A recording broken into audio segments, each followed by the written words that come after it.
1994 కాలం. ఒక చిన్న అందమైన తెలుగు గ్రామం. పొద్దున్నే సూర్యకిరణాలు బంగారు వెలుగులా పడి ఆ ఊరు మొత్తం జీవంతో నిండిపోయింది. పాత గుడిసెలు, మట్టి రోడ్లు, ఒక ఎద్దుల బండి నెమ్మదిగా వెళుతూ ఉంది. పక్కనే పెద్ద బనియన్ చెట్టు ఉంది. ఆ గ్రామంలో లక్ష్మి అనే అమ్మాయి ఉండేది. చాలా ముద్దుగా, శాంతంగా ఉండే అమ్మాయి. ఆ రోజు ఆమె ఇంట్లో పెద్ద సంబరమే. పెళ్లిచూపులు రోజు. ఇంటి ముందు పెద్దమ్మ మగ్గు వేస్తూ ఉంది. తెల్లని రంగులతో అందమైన రంగోలి. లోపల వాళ్లు మామిడి ఆకుతోరణాలు కడుతున్నారు. వంటగదిలో వేడివేడి బజ్జీలు వేస్తున్నారు. పక్కనే పాయసం వాసన ఇంటి మొత్తం పాకుతోంది.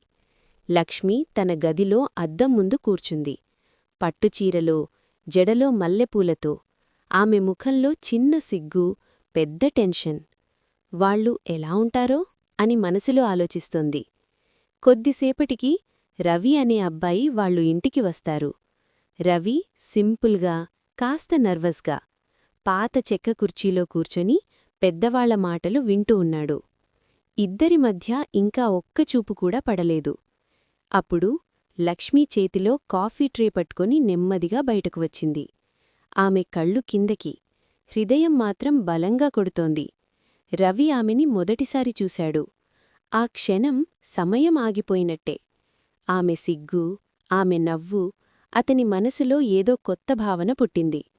కొద్దిసేపటికి వాళ్లు వెరండాలో నాట్లాడడానికి నిలబడ్డారు.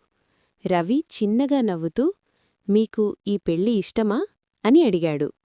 లక్ష్మి కిందకి చూసుకుంటూ చిన్నగా నవ్వింది. ఆ నవ్వే సమాధానం. ఆ సాయంత్రం లక్ష్మీ కిటికీ దగ్గర కూర్చొని బయట చూస్తోంది. ఆమె మనసు మొత్తం రవి గురించే. ఇంకా ఫైనల్ నిర్ణయం రావాలి. ఇంట్లో ఒక ల్యాండ్లైన్ ఫోనుంది. అందరూ ఆందోళనగా ఎదురుచూస్తున్నారు. ట్రింగ్ ట్రింగ్ ఫోన్ మోగింది. అందరూ ఒక్కసారిగా నిశ్శబ్దం. ఫోన్ ఎత్తారు. కొద్దిసేపటి టెన్షన్ తర్వాత ఒక చిన్న నవ్వు. ఒప్పుకున్నారు. ఆ మాట వినగానే ఇంటి మొత్తం ఆనందంతో నిండిపోయింది.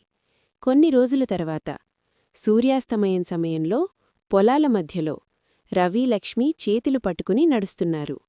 ఏ పెద్ద మాటలూ లేవు. ఏ ఫోన్లు లేవు. ఏ డిస్ట్రాక్షన్సు లేవు. కేవలం నిజమైన ప్రేమ, 90s మ్యాజిక్.